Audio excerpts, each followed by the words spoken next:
Thanks very much, Peter, and it's a pleasure to be here today. The lunch was a great example of partnership working between the council and the university. We paid for it and the university burnt it. And 16 months ago, when I was elected leader of the council, I made a decision that fairness should be at the heart of everything that my administration did. And the reason I did that was because I wanted to see a more balanced city and believed that not enough was being done to tackle the big divisions that we had around health and wealth. And this wasn't just a kind of political analysis. There's clearly statistical evidence that too few people in Newcastle are able to achieve their potential and are doomed to fail in life simply because of the circumstances of their birth or upbringing. And it's my clear analysis that in allowing that to happen, we're wasting human talent and risking prolonging social corrosion. So, as Chris has already referred to, in order to tackle this, we gathered some of the best brains that we could find, leading policymakers, people active in their communities, and asked them to think about what this issue of fairness meant in the Newcastle context and come up with a series of recommendations. And the Fairness Commission report, which I think is a crucial document for the future of our city, outlines 4 key dimensions of fairness: fair share, fair say, fair play, and fair go. And the challenge to us now as the City Council, as just one of the organisations in the city to respond to the Fairness Commission, is to work out what we now do about that analysis. And we want to take an active approach to generating wealth in the areas where there is the greatest opportunity for growth potential. But we also want to make sure that economic opportunities are available to all. So it's no mistake that the first priority of the City Council is to make Newcastle a working city. Because work, being in work, represents self-dignity, self-respect, hope for the future. But it's not just about being in paid employment. The quality of work is crucial too. I represent actually this area of the city. The ward that I represent covers not just the city centre, but a ring of council estates round the city centre. And too many of my constituents are trapped in a cycle, trapped on the edge of the benefit system, trapped in a cycle of in and out of part-time work, agency work, temporary contracts. That plays havoc with family stability. It plays havoc with financial stability within the household. And it's one of the reasons why people find themselves getting into debt and why people find themselves at the mercy of loan sharks and bad credit, which explains, for no other reason, why I was so vocal in the opposition to the sponsorship by Wonga of Newcastle United, because I think that sent entirely the wrong message to our communities. It's the wrong image for our city. But also, we also have a priority around creating decent neighbourhoods, which is about, at its heart, devolving responsibility and power to local communities to determine what they want to see that shapes their neighbourhoods. And the drive behind that is, again, not a kind of pushing away responsibility from the centre of the organisation, although that is part of it. It's also about recognising that we need to reconnect people with the organisations and institutions which provide support around them in the context of their lives. And people have become disconnected from many of our big organisations and institutions. There's a lack of trust, if you like, between people. And what we need to do is find ways to reconnect that.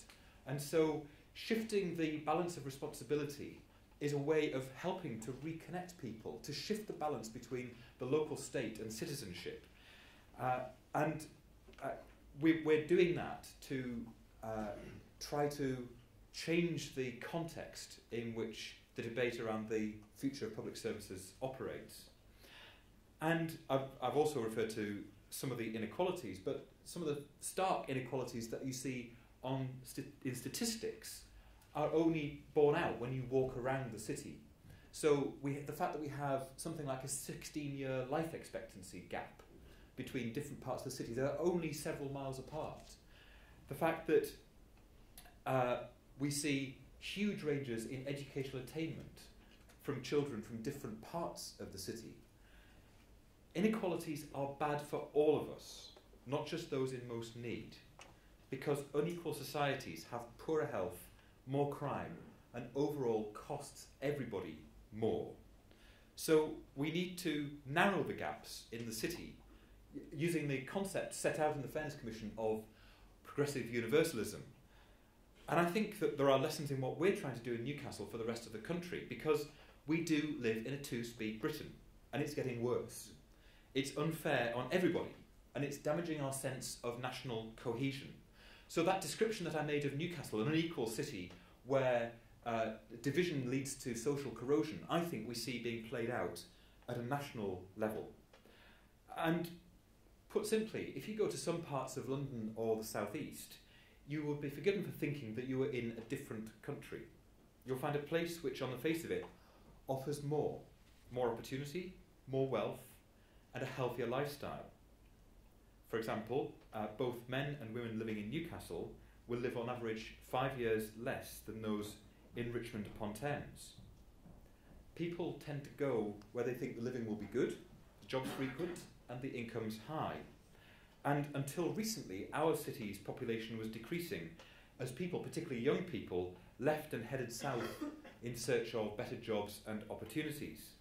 And it's only the inward migration from other countries that started to turn our population decline around. So there was this perception, reinforced by our media, that it's the south and London in particular where it all happens, and that anywhere else is a provincial backwater. And it seems for many that life in England's other big cities is increasingly irrelevant. Just think about it. Every pillar of our state, our government, our monarchy, our judicial system, and our media is based in London.